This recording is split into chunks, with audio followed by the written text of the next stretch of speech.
students, I'm preparing a PowerPoint video to help you have an understanding of writing a prospectus. I understand that many of you, probably most of you or all of you, have never written a prospectus, so I'm going to go through this step by step to help you understand exactly how to do each step in the writing of the prospectus. The purpose of the prospectus is to help guide your paper. It's kind of like your planning, your pre-writing plan, that once you have the prospectus written, then you will just merely put that in front of you and use it as a guide as you write your actual research paper. I'm also going to extend the prospectus date from Wednesday through the next Saturday. Not this Wednesday, but it was originally due next Wednesday, but now I'm extending it to next Saturday. Okay, and so that will give you ample time to work on this. Okay, so let's go through the PowerPoint. Step 1, when you're writing a prospectus, for number 1, this is the section in which you will define your general subject. It's 1 o'clock. You will define your general subject by explaining what the subject is. Write the subject and explain a little bit of detail about that subject, and then write a statement of why you chose this particular subject. Then you will answer the question, what most fascinates you about this subject?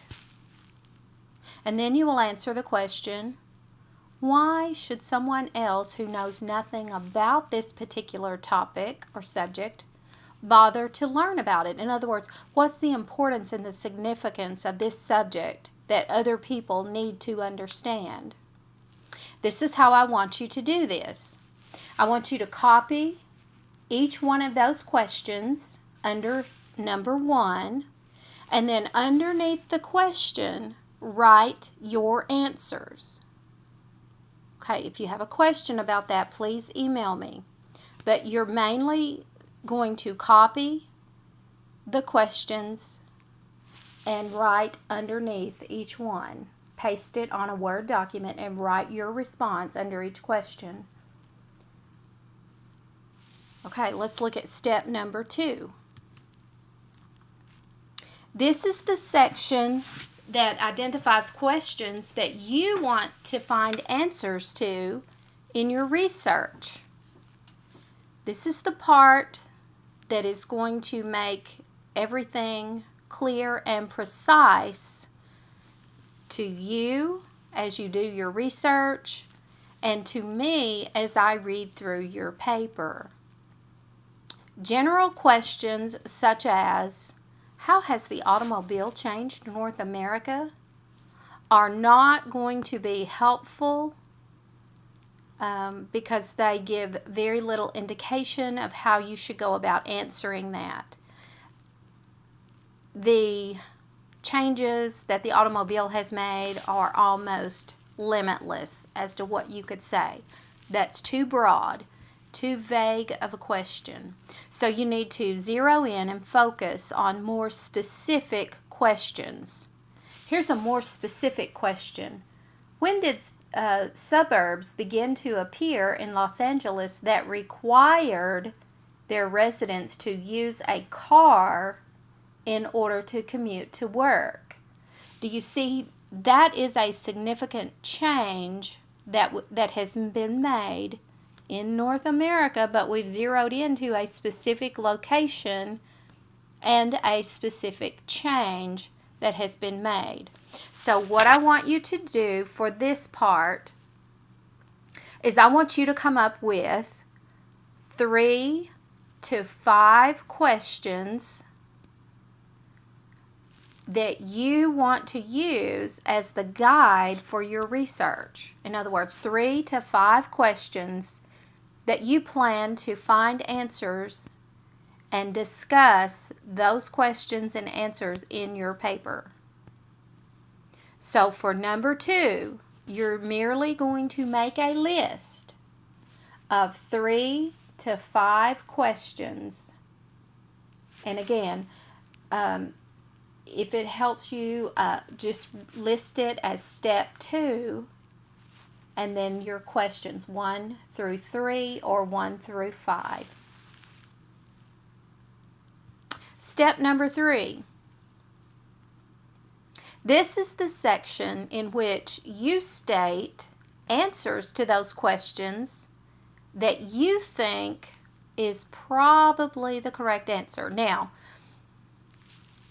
at the point that you do this prospectus, you have probably not done a great deal of research.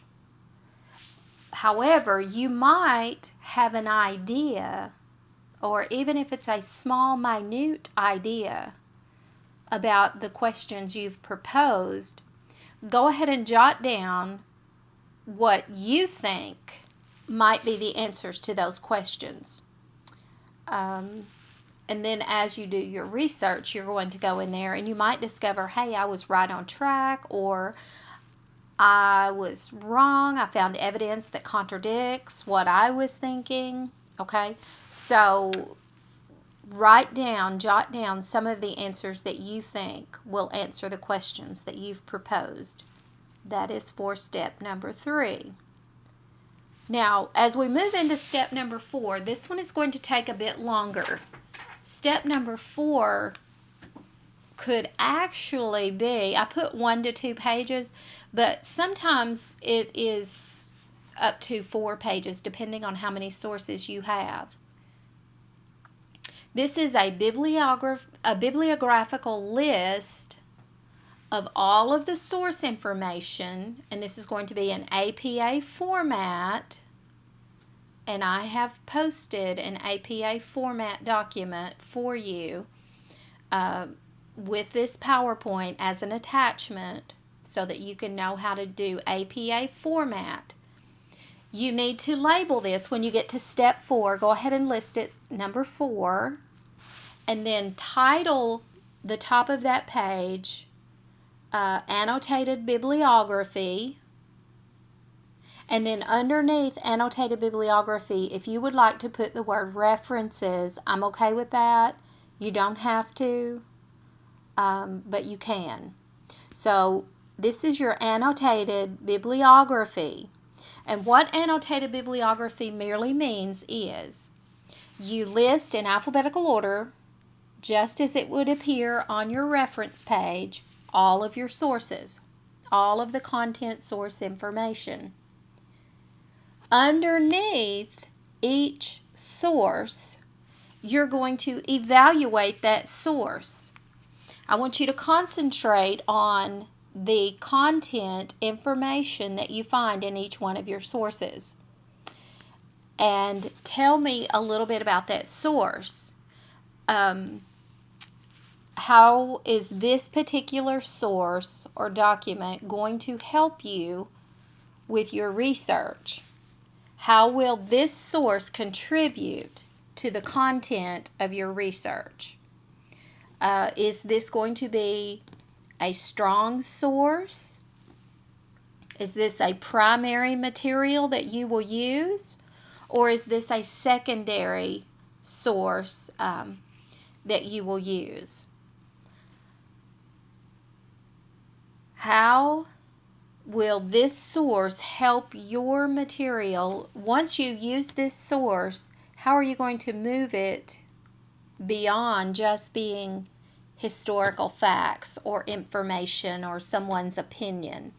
So you will need to basically evaluate the source that you're using and tell how you intend to use that source, and then move from the content within that source into a discussion. Now, this should be a paragraph underneath each bibliography source information. So you'll write a paragraph about the source. paragraphs can be anywhere from an eighth of a page to a half of a page per source. Okay, but make sure that you cover the content very well. Now, don't go back and tell me every single thing that's in the source. You're evaluating the source for the relevance that that particular source and the information within it is going to be to your research paper. Okay, so you're not telling me everything you're finding in that source, but you're telling me the importance of the content that you find in that source and how helpful and useful that content will be to your paper, and how you intend to use that content information and elaborate that into a discussion. Okay, again, if you have any questions and you need more clarification, please let me know. Email me or call my office. Okay, let's move to step 5. For step number 5, you're going to basically make an outline. You should know how to make an outline, beginning with Roman numeral 1. At the top of your outline, I do want you to label this step number 5. At the top of your outline, I would like for you to write your thesis statement. Now, granted, I realize this is just a working thesis. I hope you understand that. Your thesis may change as you delve into your research and begin working through your paper. But for now, what is your thesis statement? You always have to have a thesis statement as a guide to get you started. Okay, so I want you to write your thesis statement, and under that I want your outline. Your outline should begin with a Roman numeral 1 for your main point. Under Roman numeral 1, then you will have your capital A and B for your subpoints under that main point. You know that under each letter A, you can have your little examples, which would be your little 1 and little 2. And then you would have your B and a 1, 2.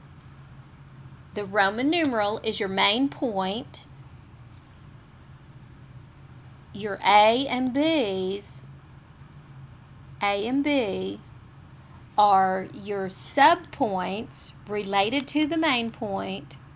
And then under A and under B, your 1 and 2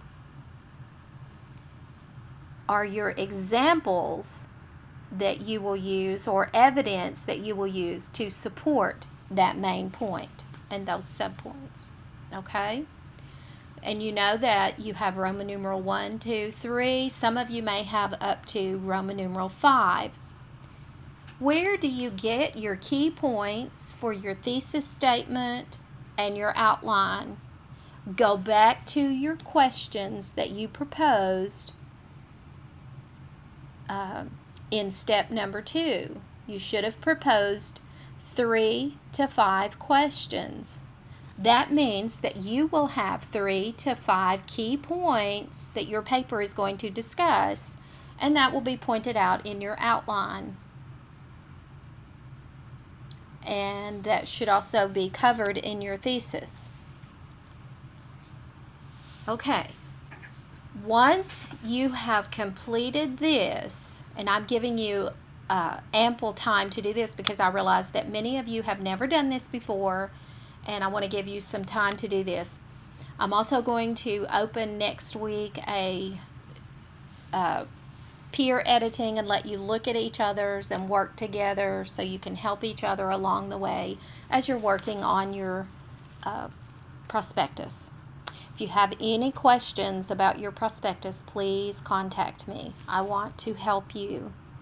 Once you get this prospectus done, you basically have a guide for writing your paper. You have an outline for your paper. Okay, have fun with this assignment. I sure do look forward to seeing your prospectuses and reading them.